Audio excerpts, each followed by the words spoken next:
এক সময় বাংলাদেশকে গেমিং দুনিয়ার কেউ চিনত না, কিন্তু আজ আমাদের বাংলাদেশকে পুরো গেমিং দুনিয়ার সবাই চিনতে শুরু করলো, শুধুমাত্র একটা প্লেয়ারের কারণে।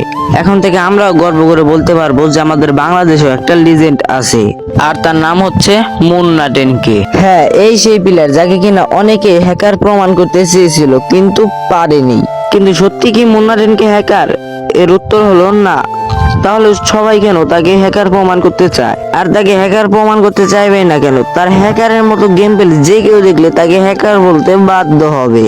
আর তার ম্যাচে যদি কোনো হ্যাকারও পড়ে, হ্যাকারও ম্যাচ থেকে ব্যাক দিতে বাধ্য হবে, কারণ তার গেম প্লে হ্যাকারের চাইতেও ভয়ানক। মিনা সার্ভারের লিজেন্ড যেমন B2K, আমাদের বাংলাদেশ সার্ভারের লিজেন্ড মুন্না 10K। ইন্ডিয়া সার্ভারের লিজেন্ড যেমন লাকা গেমিং, আমাদের বাংলাদেশ সার্ভারের লিজেন্ড মুন্না 10K। আজকের এই কমেন্ট বক্সে আমি অন্য কোনো কমেন্ট দেখতে চাই না, শুধু মুন্না 10K কমেন্টটাই আমি দেখতে চাই। তো আর বেশি দেরি না করে এখনই কমেন্ট বক্সে মুন্না 10K লেখো।